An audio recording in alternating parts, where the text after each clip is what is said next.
현재 프랑스 정부에서 한국의 문재인 정권처럼 그렇게 스마트폰으로 중국 코로나 감염자를 추적하겠다 하는 이런 정책을 추진 중에 있습니다.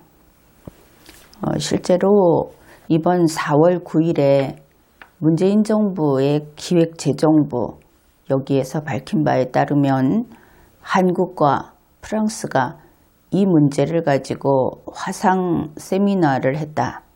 그렇게 알리고 있습니다. 내용을 보면은 자가격리 그리고 진단 앱, 휴대폰 위치 정보 분석 이런 여러 가지 한국의 경험을 공유했다. 그렇게 발표하고 있습니다. 그런데 이렇게 스마트폰으로 위치 추적을 한다 하는 것은 국민이 감시를 받는 것이죠. 사실 이것이 얼마나 실효성이 있는지 또 그걸 함으로 해서 침해되는 자유의 가치와 비교를 했을 때 이것이 이렇게 할 수 있는 것인지 문제는 아주 많은 그런 내용입니다. 여기에 대해서 프랑스에서는 이러한 마크롱 정부의 정책에 대해서 찬반의 의견이 팽팽하게 나뉘어서 현재 대립하고 있습니다. 이러한 프랑스의 사정 하에서 이제 프랑스 안에서 이 문제에 대한 논란이 벌어지고 있었던 것이죠. 바로 프랑스의 경제지 레제코 뒤에 있는 것이 우리가 그 메아리 할 때 에코 그 글자로 보입니다. 이것이 유럽에서 영향력이 있는 경제지 그 세 개를 꼽는다면 그 안에 드는 아주 저명한 그런 경제지라는 것을 알 수 있습니다. 그러면은 여기에서 어떤 의견들을 실었는가? 4월 6일에는 이러한 그 마크롱 정책에 반대하는 의견을 실었습니다. 그것이 바로 비르지니 프라델 변호사의 글, 개인의 자유를 희생시키지 말자 하는 이것이었고, 바로 다음 날인 4월 7일에는 이 정책에 찬성하는 의견을 실었습니다. 뱅상 테라드의 글, 우리의 자유를 일부 희생하자. 이제 이런 두 건의 글이 올라간 것이죠. 그런데 4월 6일에 게재된 반대 의견, 프라델 변호사가 그 기고한 문장, 그 글 속에 이제 다음과 같은 내용이 있었던 겁니다. 이제 이것이 이제 우리나라 사람들에게 좀 감정이 상하는 그런 것이라고 할 수 있겠습니다. 우리 언론에 보도된 내용을 소개하면 이렇습니다. 한국은 개인의 자유에 있어서 최악의 국가이다. 디지털 감시 사회를 만든 그런 나라이고 중국에 이어서 세계에서 두 번째로 감시와 고발이 많은 그런 나라이다. 타인을 밀고 해서 돈벌이를 하는 나라가 한국이다. 한국은 개인의 자유라고 하는 것을 오래전에 포기한 국가이다. 이제 그 국내에 소개된 그 번역문이 이렇습니다. 우리로서는 좋은 이야기는 아니죠. 그런데 또 다른 언론이 이렇게 보도를 했습니다. 이런 그 기고문 여기에 대해서 주 프랑스 한국 대사관이 발끈하여 대응에 나섰다. 이제 대사관이 발끈해서 나섰다. 그 좀 편을 든다는 언론사조차도 이런 표현을 쓰고 있다. 그것이 참 눈에 띄는 부분입니다. 그래서 어떤 일들을 했는가? 전해웅 주 프랑스 한국문화원의 원장 명의로 바로 그 동일한 레제코에 반박 기고문을 보냈다 하는 겁니다. 한국 정부가 이 프랑스에서 프랑스 정책에 대해서 반대하는 프라델 변호사의 글, 이제 그 글이 올라갔으니까 한국 측에서 반박문을 보냈다. 그 다음에 일부 교민들이 이 프라델 변호사 개인에게 항의 이메일을 보냈다. 그뿐 아니라 일부 유학생들이 이런 이야기를 했다는 겁니다. 이제는 프라델 변호사의 글만이 아니고 이 레제코라고 하는 그 경제지, 이제 이것을 공격하고 나섰다. 그것을 알 수 있습니다. 프라델 변호사도 문제이지만 허위 비방으로 가득한 글을 저지하지 않고 게재한 레제코에 대해 대사관 차원에서 강력하게 대응할 필요가 있다. 이제 한국 대사관에서 그 주재국인 프랑스의 그 경제지, 뭐 언론사라고 하면 되겠죠. 그걸 강력하게 대응을 해야 된다. 일부 유학생이지만 이런 요구를 했다 하는 것이 이제 이것이 다 뉴스로 나온 내용입니다. 일단 이 모든 주체들, 한국 대사관, 그리고 이 한국문화원장 명의니까 그 사람도 동조를 했겠죠. 그 다음에 일부 교민들, 일부 유학생들, 전부 다 한국인이라고 할 수 있을 겁니다. 이들이 지니고 있는 언론의 자유라는 데 대한 인식이 참으로 척박하다. 이렇게 보이죠.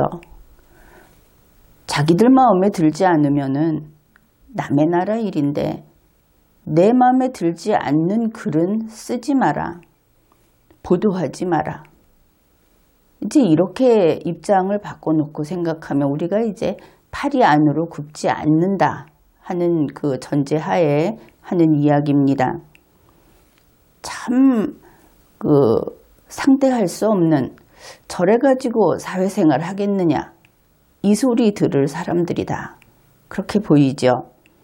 게다가 이 일부 유학생들 이야기를 보면은 아니 대한민국 헌법이 금지하는 사전 검열까지 좋다고 하는 거냐 이렇게 보이는 겁니다. 그래서 혹시 어떨까 하면서 프라델 변호사의 트위터를 찾아봤습니다. 그랬더니 아니나 다를까 한국인들이 몰려가서 집중 공격을 하고 있었습니다. 일단은 영어와 프랑스어로 된 그런 댓글을 보면 너는 한국을 모른다. 모르면서 왜 그런 이야기 하느냐. 결국은 너는 무식하다. 뭐 이런 온갖 이야기들. 그 다음에 너는 틀렸다. 한국은 민주주의 나라다. 그러면서 한국에 대해서 자랑을 한다든지 이번에 이 위치 추적을 하고 또 자가격리를 하게 하면서 불이익 조치를 하고 하는 것들에 대해서 편드는 글들을 썼습니다. 그런가 하면 내놓고 그저 한글로 우리가 듣기에도 참 흉악한 그런 비속어, 그 다음에 저주의 글을 많이 달았습니다. 이게 우리다 하는 것이죠. 여러분 자신은 아니라 하더라도 우리가 한국인이니까 어쩔 수 없지 않습니까? 이런 짓을 하는 것이 한국인이다. 그런 것이죠. 어떻든 이러한 반응, 이것을 보면서 세계인들은 저 한국이라는 나라는 정말 표현의 자유가 없는 곳이구나. 역시 그렇구나. 사람들이 전부 꼭두각시처럼 정부가 뭐라고 하면은 쫓아다니면서 홍위병 노릇을 하는 그런 곳이구나. 이랬지 않겠습니까? 외국 기자가 자기 나라 그 잡지에 혹은 신문에 기고문을 기고를 했다 해서 뭐 행동대원처럼 이렇게 떼지어서 공격을 하고 대사관까지 나서서 반박문 게재를 요구하고 참으로 이상한 나라 한국이다. 이런 것이죠. 그러니까 지금 대사관이 나서서 이렇게 하는 것을 보면 역시 문재인 씨는 지구 전체의 언론을 통제하려는 그런 터무니없는 욕심을 부리고 있구나. 그런 생각을 하게 됩니다. 우리가 한번 이 사례를 다른 경우에다가 적용을 해 봅시다. 가령 한국의 변호사가 이제 한국의 어떤 그 찬반이 나뉘는 이슈에 대해서 우리는 미국처럼 하면 안 됩니다. 이런 의미로 미국을 비난하는, 미국의 문제점을 좀 신랄하게 비판하는 글을 한겨레 신문에 실었다. 그러면 어떻게 되겠습니까? 그렇게 하면 여기에 대해서 미국 대사관이 항의를 할까? 어떻습니까? 항의하지 않겠죠? 항의한다면은 오히려 이상한 거다. 혹시 이 상대가 중국이라면 할지도 모르겠습니다. 그러니까 이번에 문재인 정권에서 이렇게 대사관을 통해서 반박을 하고 하는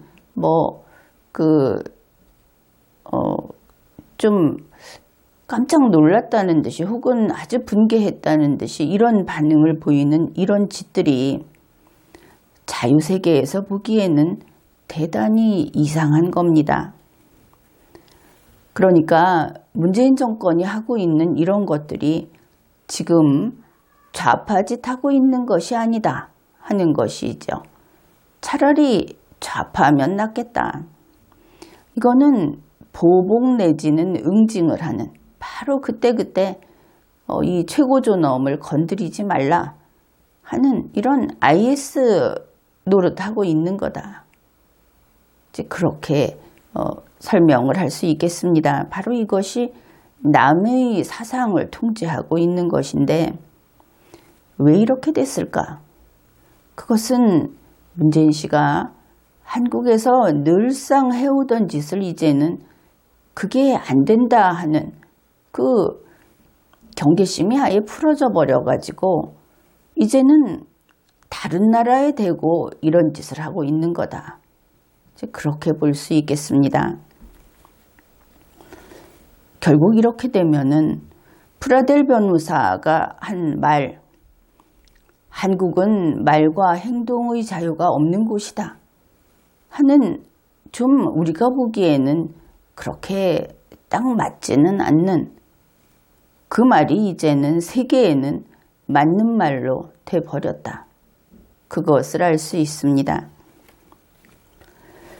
그런가 하면 우리 국민들은 물론 전부는 아니지만 상당수가 이미 이런 식으로 독재 당하고 때로는 자기들도 독재의 끈앞풀이 돼서 그 맛을 즐기고 하는 것이 습관이 되어버린 것이 아닌가 이런 걱정을 하게 됩니다.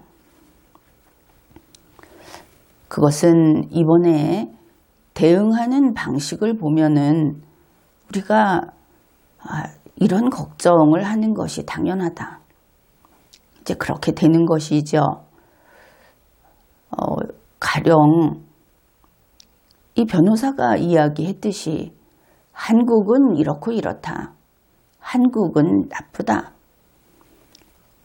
이런 의견이 나오면은 우리가 어떻게 해야 하는가? 이제 그렇게 편협하게 꽁해가지고 어떻게 나한테 이럴 수 있냐? 이런 식으로 하는 그런 시대가 아니다 하는 겁니다. 전 세계가 하루아침에 이 소식들이 다 공유하게 되고 또 이런 의견들도 전달이 되고 그래서 지금은 이런 이야기가 나오면은 우리 모두 지구 전체가 한 가족처럼 서로의 입장을 존중하고 대화를 해야 하는 것이죠. 관여하라는 게 아닙니다. 이제 이런 게 나오면은 우리 스스로 우리도 한번 생각을 해보자. 남이 저렇게 이야기를 하는데 우리가 그런 이야기 들을 이유가 있는지 생각해보자. 이렇게 안에서 문제를 풀기 시작해야 하는 겁니다. 그래야 우리가 발전도 하고 또 우리와 좀 다른 그런 사람들의 이야기도 수용할 수 있게 되는 것이죠.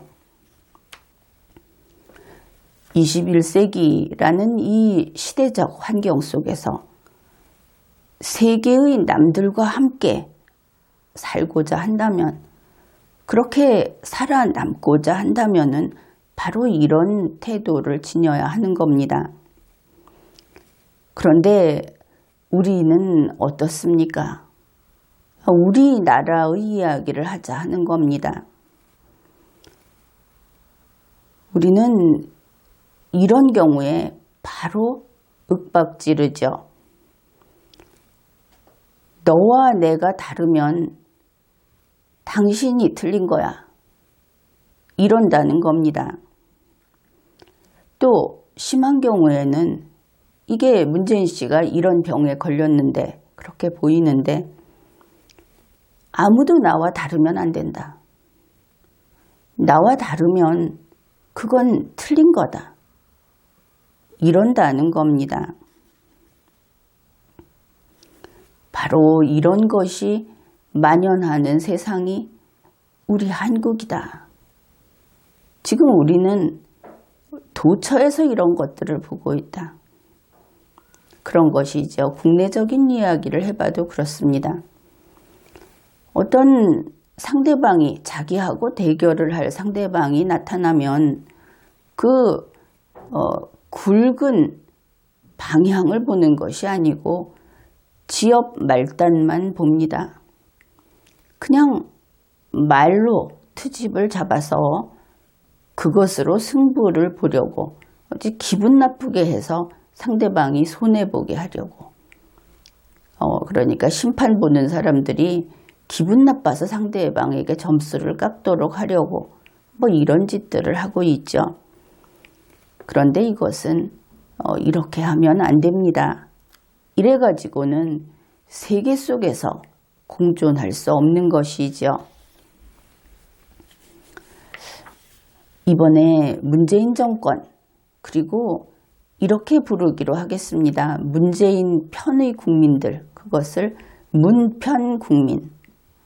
이 사람들 우리를 창피하게 만들었습니다.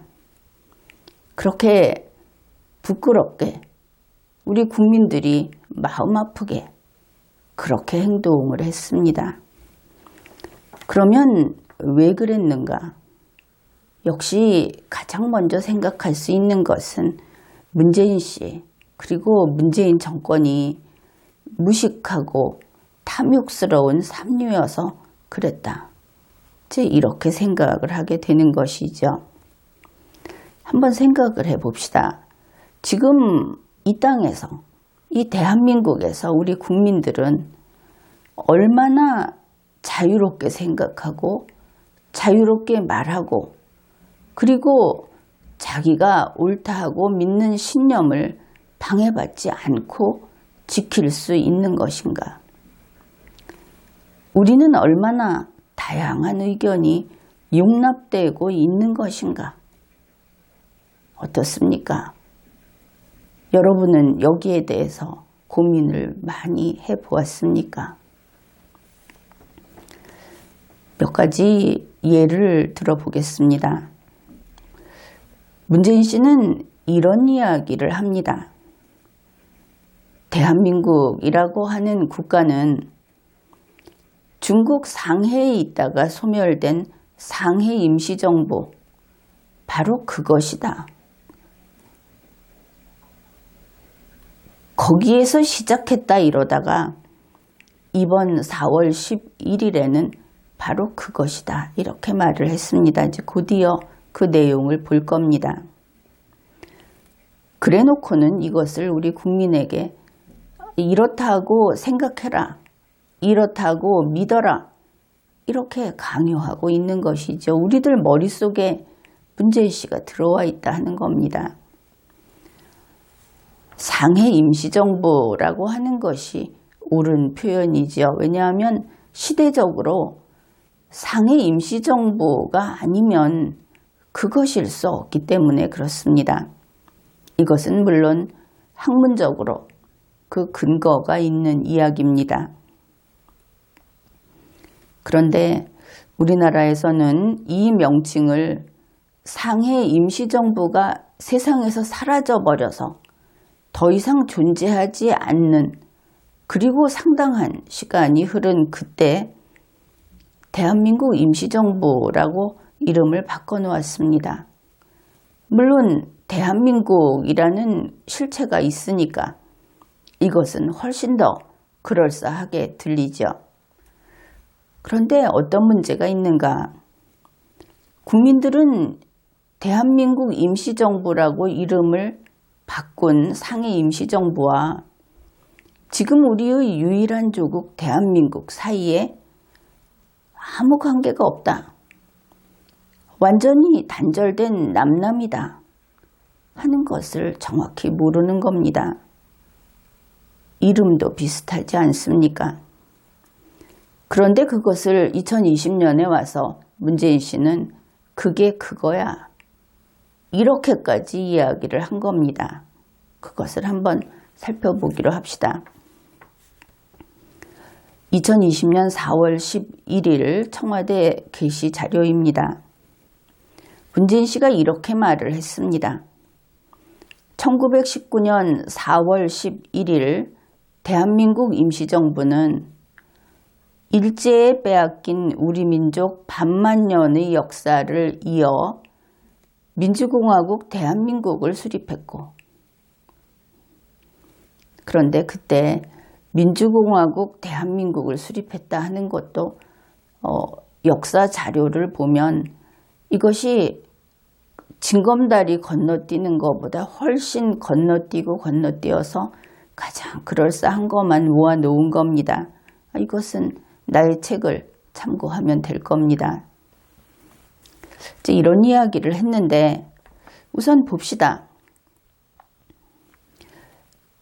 상해 임시정부가 1919년에 일제에 빼앗긴 우리 민족 반만 년의 역사를 이었다. 이렇게 말을 했죠. 첫째, 이렇게 되면 일본 제국이 우리 민족 반만 년의 역사면 5천년 동안 한반도를 지배했다는 뜻인가? 그렇게나 우리의 역사를 통째로 들어서 일본 제국에게 주겠다는 것인가? 물론 이것은 글을 잘못 써서 그들이 워낙 무식하니까 한글도 제대로 못 쓰니까 그렇다 이렇게 말할 수도 있겠지만, 이미 대통령의 의자에 앉아있는 자가 이것을 연설이라고 했고 이것을 청와대에 올려놨으니까 우리는 나와 있는 글을 그대로 풀이할 수밖에 없는 겁니다. 그러면은 일제치하가 5천년이냐? 이거 한 가지. 그 다음에 그 반만 년의 역사를 이어서 이렇게 이야기를 했으니까, 그러면 일제에 빼앗긴 역사를 이었으면 일본 제국에게 물려받았는가? 결국 1919년 4월 11일 상해 임시정부는 일본 제국의 큰아들인가? 장자상속을 한 건가? 일제의 아들인가? 문장이 그렇죠. 만일 일제가 원수라면 이것은 엄청난 배신이죠. 그 다음에 민주공화국 대한민국을 수립했다.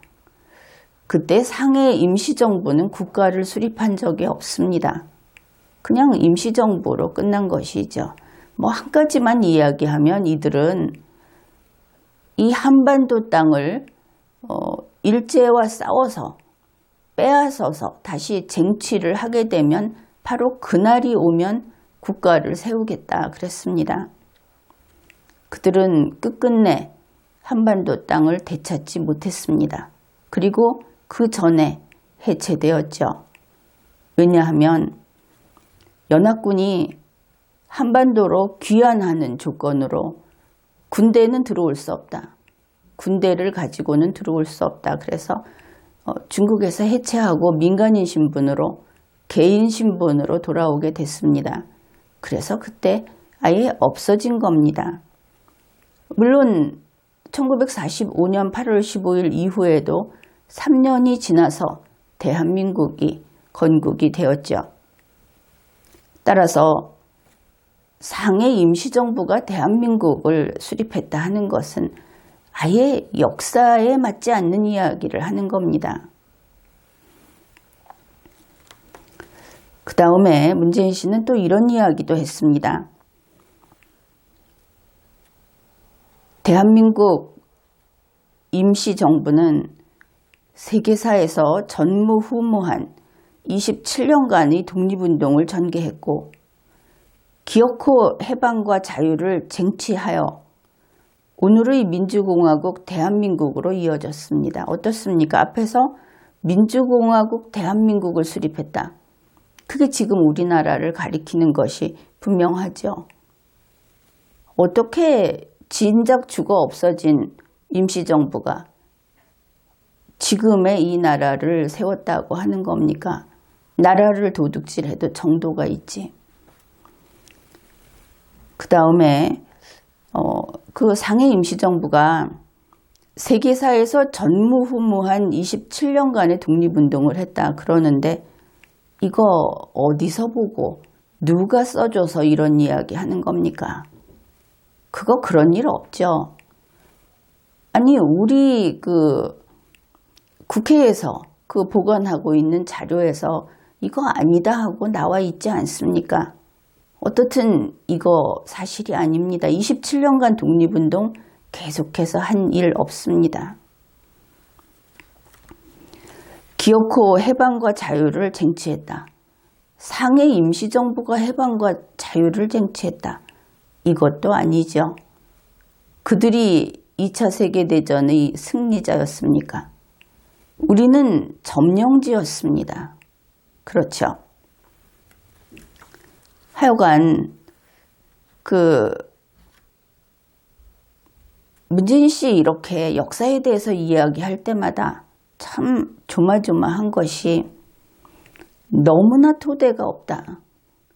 도대체 누가 이런 원고를 써주는지 세상 천지에 없는 소리를 혼자만 하고 있다. 이거는 좀 고칩시다. 이거는 망신입니다. 어떻든 현재 대한민국은 이런 식으로 문재인 씨 개인의 말을 연설로 내보내고 그것을 언론사들이 마치 까막눈처럼 받아 써서 세상에 퍼뜨리고 이래서 문재인 씨 말에 따라서 우리의 근대사 이것이 다 고쳐 쓰여졌습니다. 결론을 이야기하면 문재인 씨 지금 소개한 이 주장 이거 틀린 겁니다. 한국사의 기본도 모르고 하는 소리다. 나는 그렇게 단언을 합니다.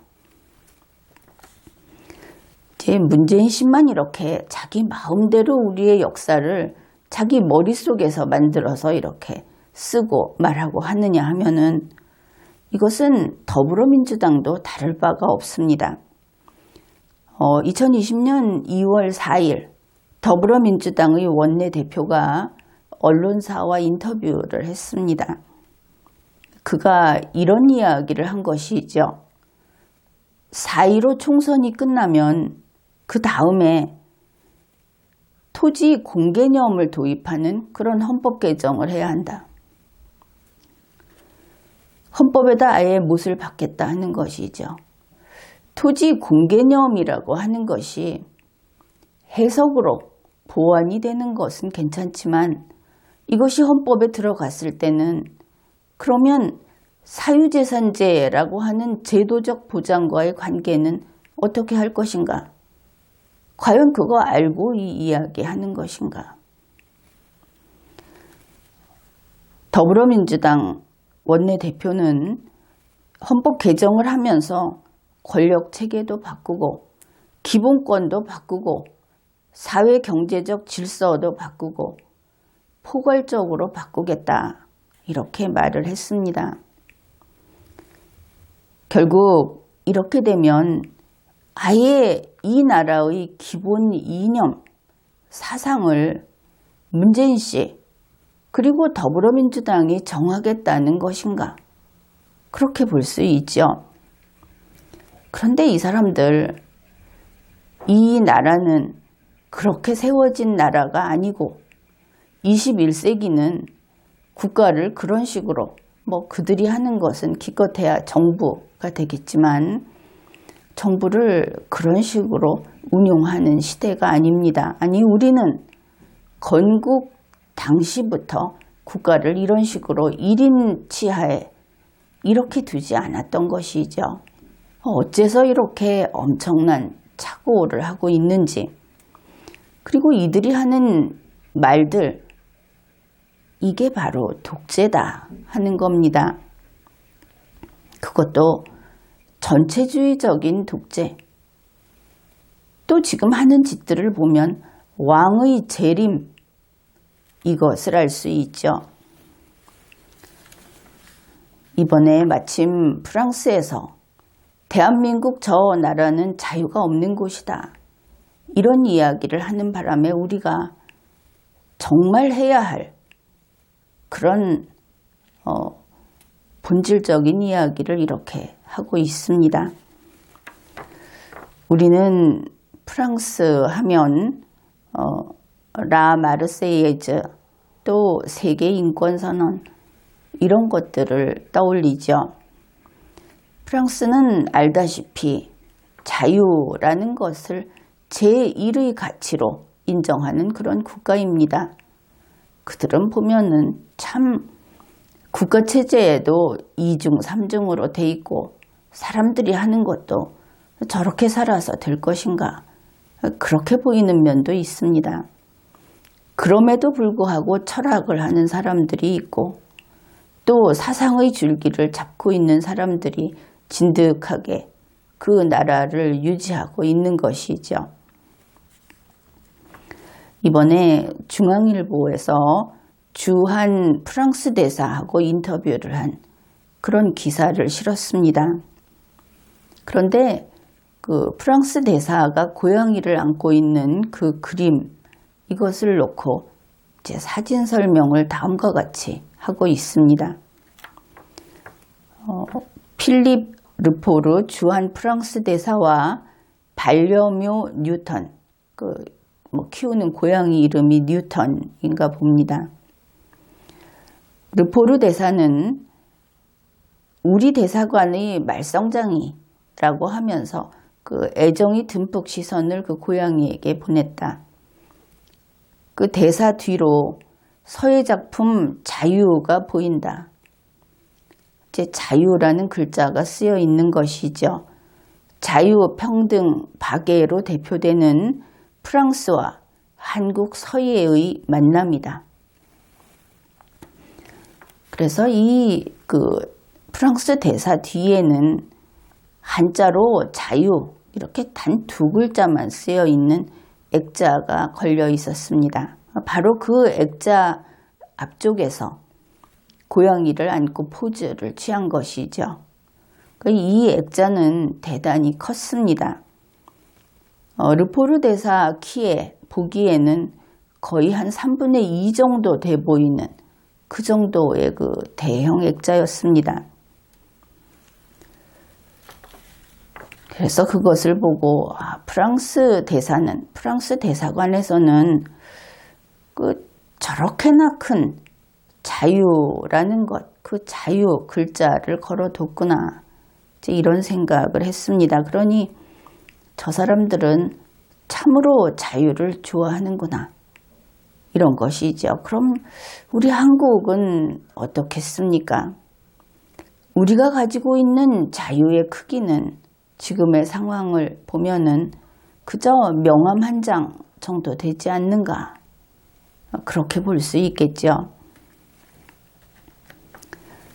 만일 지금 그 자유라는 글자 앞에 포즈를 취한 프랑스 대사, 이제 그것을 보고 중국 대사, 주 중국 대사로 가 있는 장하성이 만일 그거만큼 그렇게 큰 액자에다가 자유 이 두 글자를 써서 걸어 놓으면 어떻게 될 것 같습니까?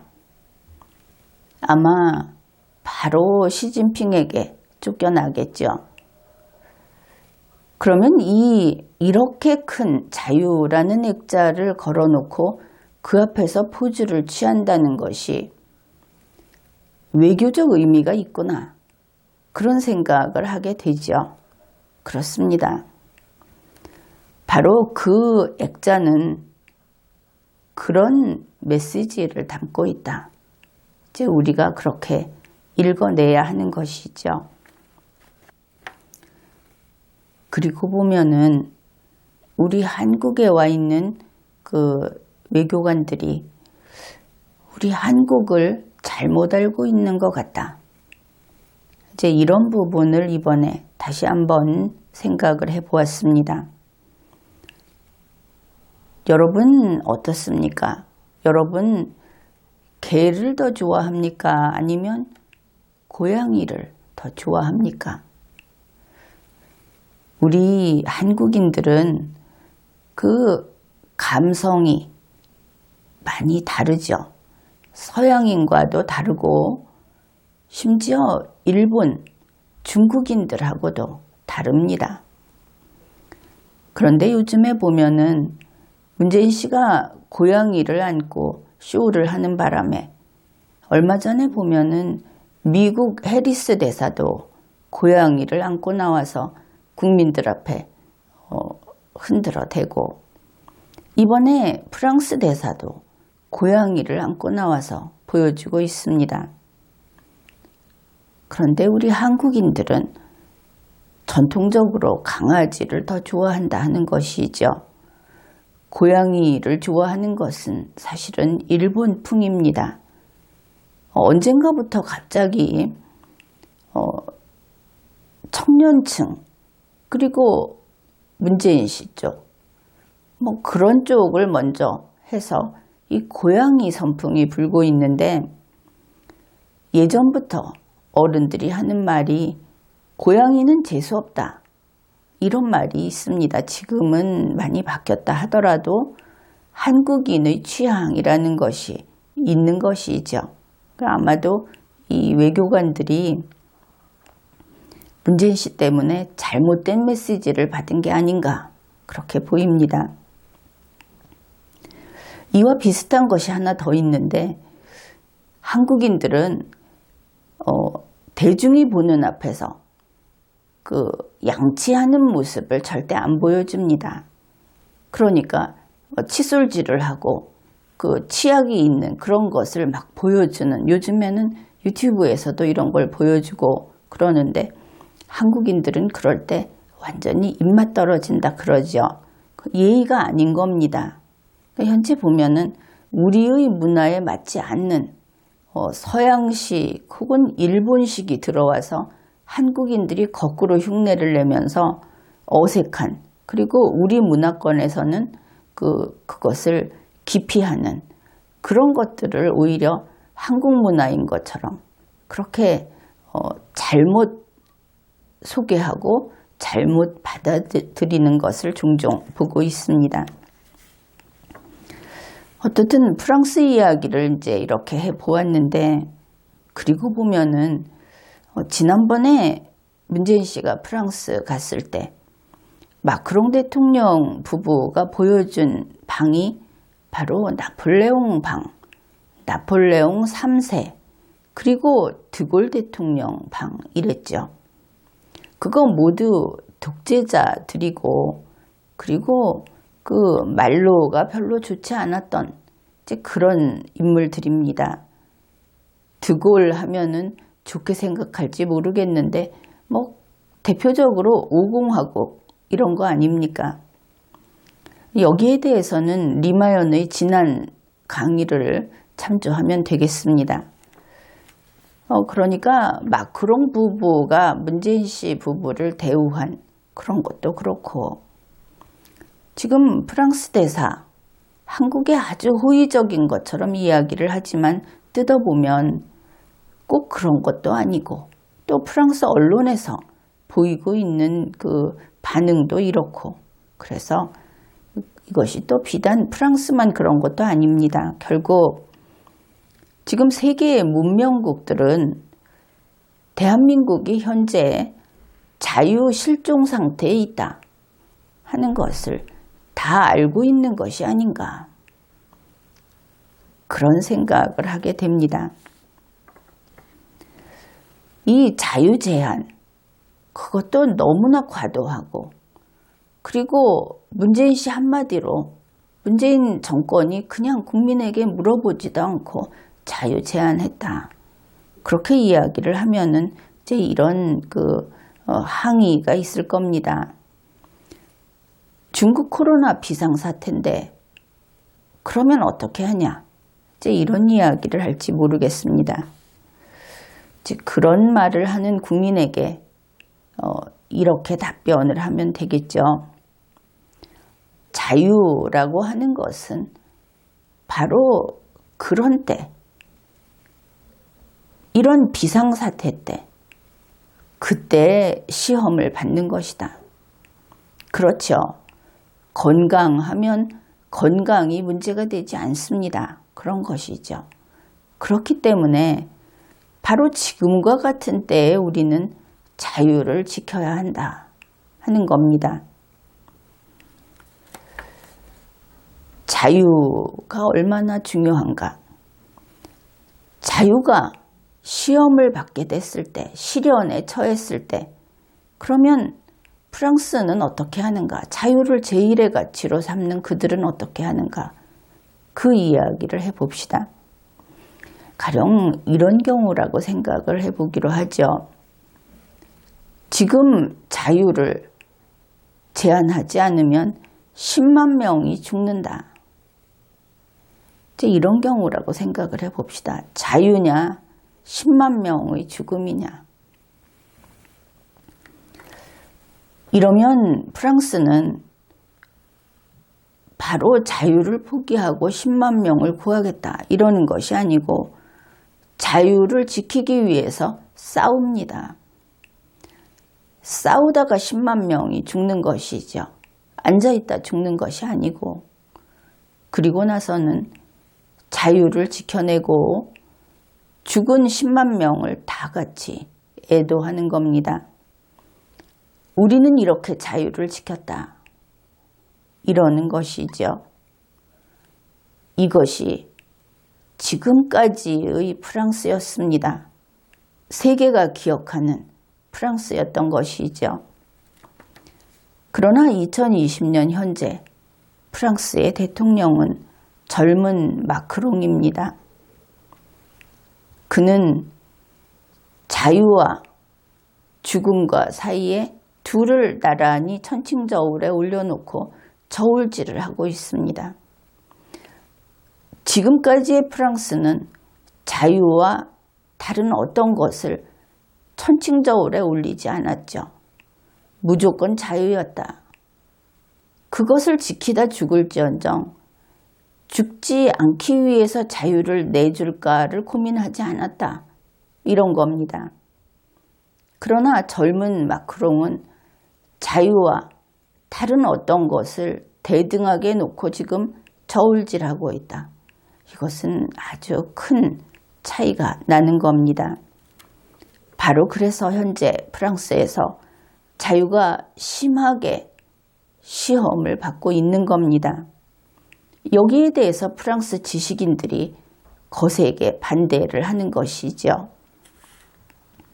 미국이 어땠습니까?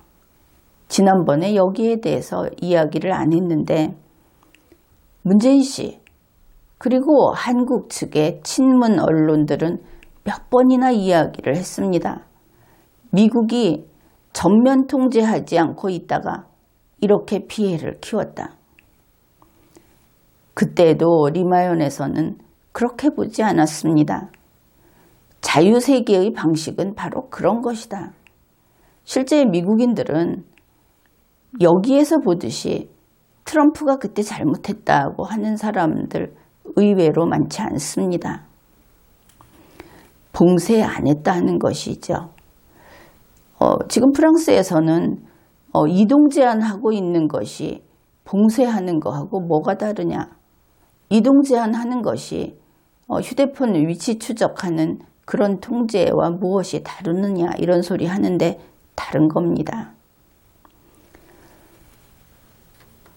한국에서는 봉쇄 안 했다 그러는데 이동 제한이라고 해놓고 차이가 많이 있는 겁니다. 자가격리는 말 그대로 자가격리여야 하는 것이죠. 현재 대만과 한국을 이거 독재국가다 그렇게 이야기하는 것이 말은 자가격리인데 엄청나게 돈 때려 받지 않습니까? 자가격리 아닙니다. 강제격리인 겁니다.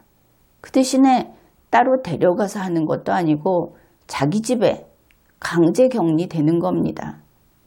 이 자가격리라는 것은 처음부터 끝까지 자율일 것을 그 조건으로 하는 것이죠.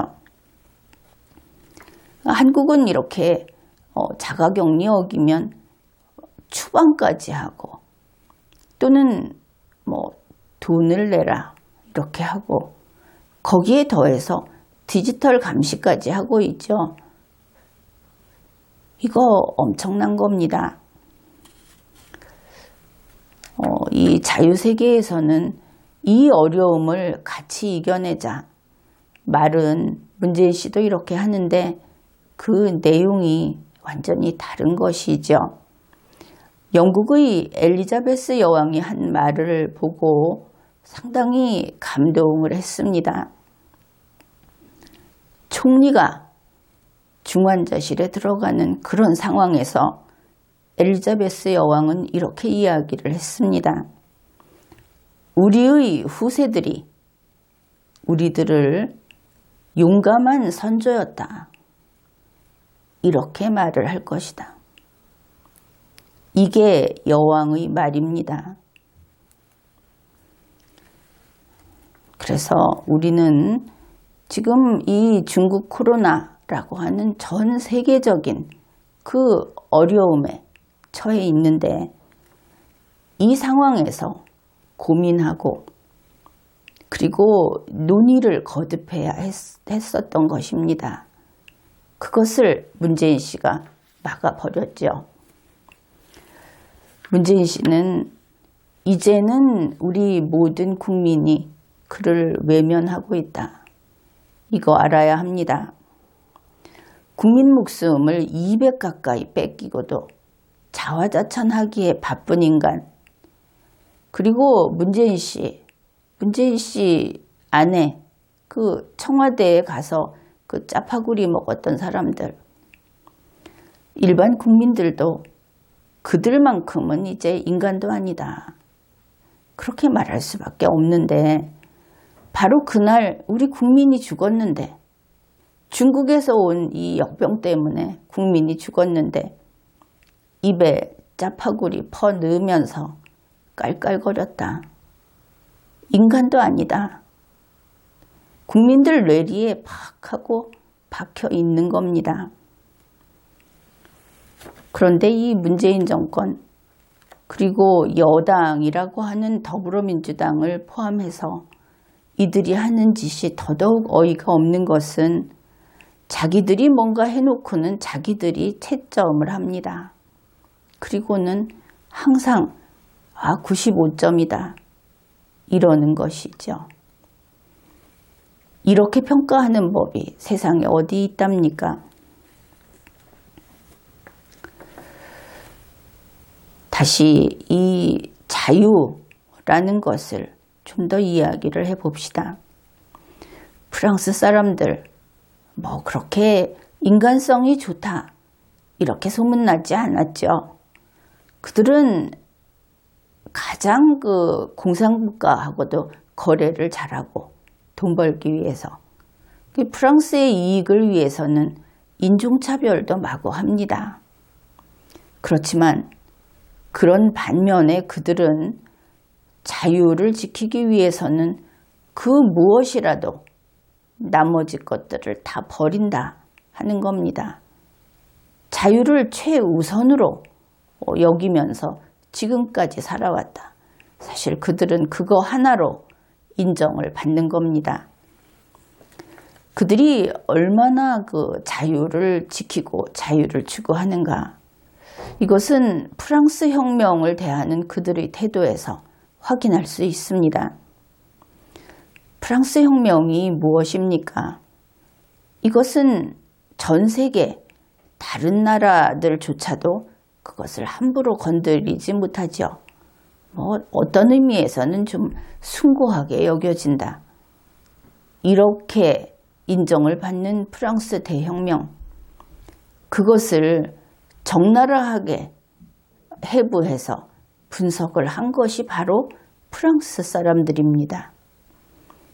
비판하고 평가하고 거기에 대해서 아주 다양한 해석을 내놓는 것에 대해서 어느 누구도 그것을 저지하지 않는다 하는 것이죠. 바로 그게 자유다. 그렇기 때문에 자유가 중요한 거다. 이것을 알 수 있습니다. 그런데 우리 한국은 어떻습니까?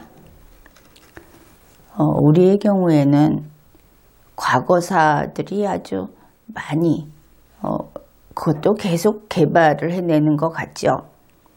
이런 것들이 국민에게 국민의 그 생각의 자유, 인식의 자유 이런 것들을 콘크리트 벽처럼 막아서고 있습니다. 가령 예를 들면 4.3도 그렇고 또 5.18도 그렇고 또 앞에서 이야기한 상해 임시정부 또 대한민국 건국이 100년이 됐다 하는 그 문재인 씨의 일설, 그 문외한의 그 일설 이런 것들 무수히 많죠. 그래놓고 이런 이야기를 하는 겁니다.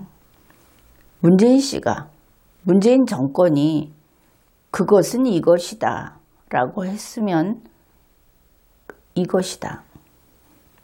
그리고 거기에 따라서 법원이 또 결정을 해주죠. 그러면 법원이 이렇게 결정을 했으니까 그것은 이것이다. 이러면서 해석도 하지 마라.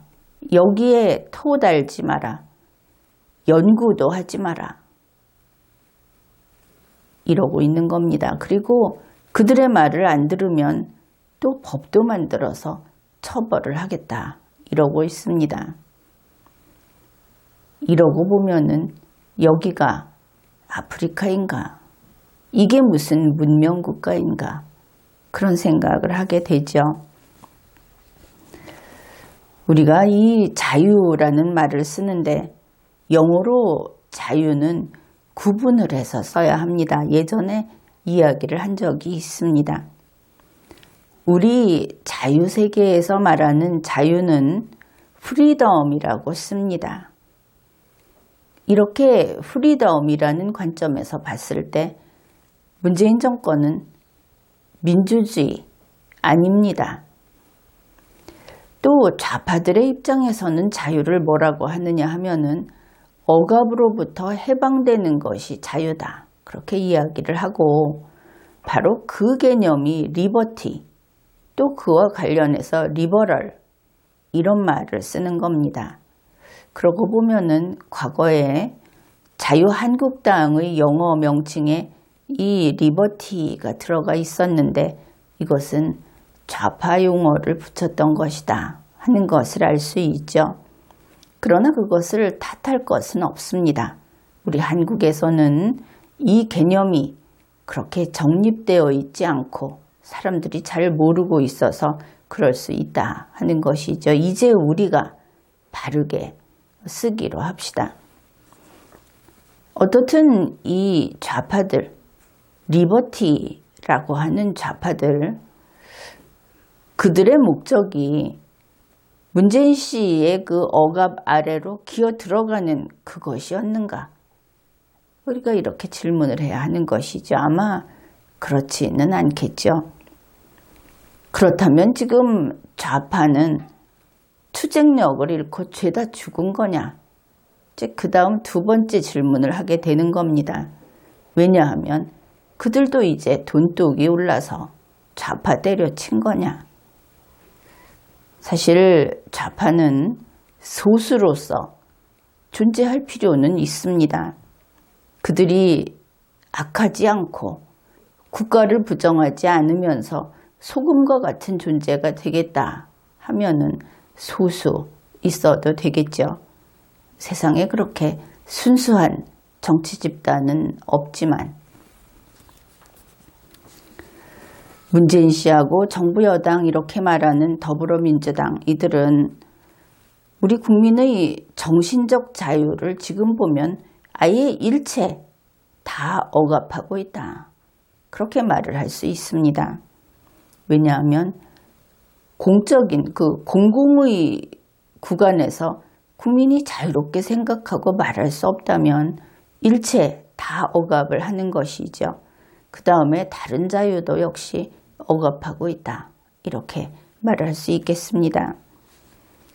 이번에 중국 코로나 처음에 국민들이 우왕좌왕할 때 강제로 이들을 국민의 지위에서 대중의 지위로 강등을 시켰죠.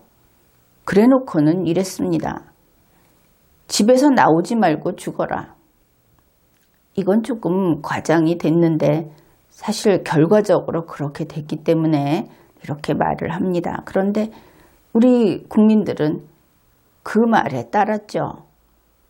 그걸 대통령이라고 믿고. 그래서 어떻게 됐습니까?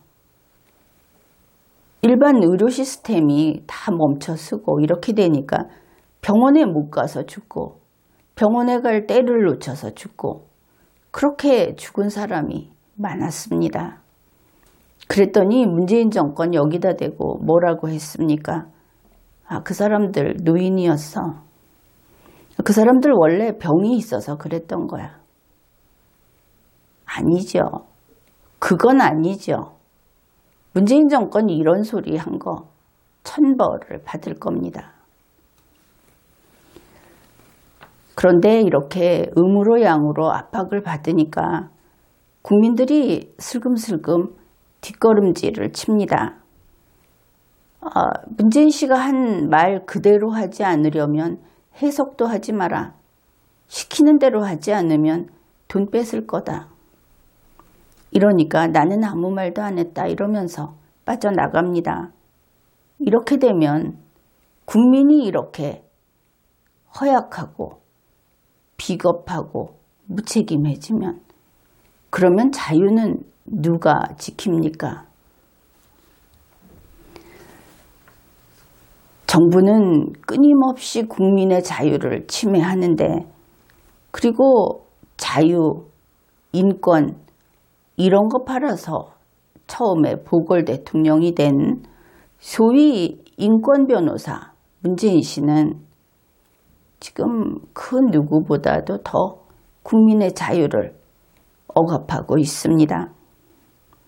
그런데 우리 국민이 죽지 않으려고 자유를 포기하고 푼돈 받으려고 자유를 포기하고 안전하게 살려고 자유를 포기하면 그러면 이 땅은 자유 없는 나라가 되겠죠. 물론 이 돈 이야기도 한 가지는 짚어두고 갑시다. 코로나 지원금 받는 거 이거 나쁜 거 아닙니다. 또 그거 받는다고 해서 돈에 팔렸다 이렇게 말하면 잘못된 겁니다. 왜냐하면 이것은 미국도 주고 다른 나라도 주고 바로 지금과 같은 비상 상황에서 그 생존권을 보장하는 그런 목적으로 주는 겁니다. 만일 지금이 보수 정권이었다 했다면 문재인 씨처럼 저렇게 안 하고 정말 생존권을 지킬 수 있도록 그렇게 줬을 겁니다. 그러니까 아마 돈은 더 많이 국민들에게 갔겠죠. 그래서 이것은 바로 이해를 하기로 합시다. 문재인 씨가 비판을 받는 이유는 저거 아무래도 선거용으로 돈 뿌리는 거 아니냐, 이제 이런 의심을 사기 때문에 하는 것이지, 정말 국민의 생존권 보장을 위한 것이라면 지금처럼 집행돼서도 안 될 것이고 좀 더 제대로 돼야 하는 것이고 또 지금처럼 비판을 받지도 않을 겁니다. 다 문재인 씨 자기 탓입니다. 그런데 이제 우리는 이런 생각을 하는 것이죠. 도대체 그렇다면, 이렇게 허약하다면, 또 저렇게 빠져나가는 사람들이 많다면, 그러면 인간이란 무엇인가 하는 이런 근본적인 질문을 할 수밖에 없는 겁니다.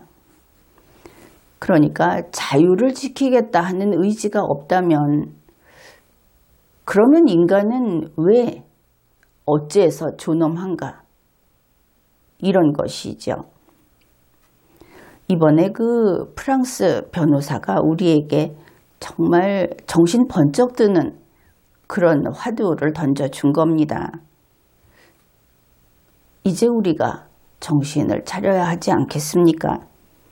우리 이렇게 살아도 되는 거냐?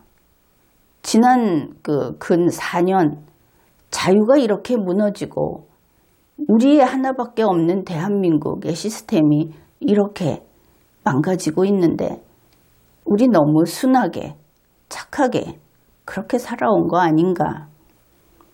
그런 것이죠. 이 전체주의, 전제군주, 그거 안 되는 겁니다. 그러니 이제부터 더 많이 고민을 합시다. 어떻게 이 자유를 지킬 것인가? 어떻게 우리의 하나밖에 없는 국가를 지킬 것인가? 무엇보다도 짧게 이야기를 하자면은 헌법주의 그리고 자유민주주의라고 하는 대한민국의 헌법 이념, 이것을 지키면 그것이 바로 우리 국민의 자유를 지키는 것이다. 바로 그런 것입니다. 지금까지 리걸마인드 연구소였습니다.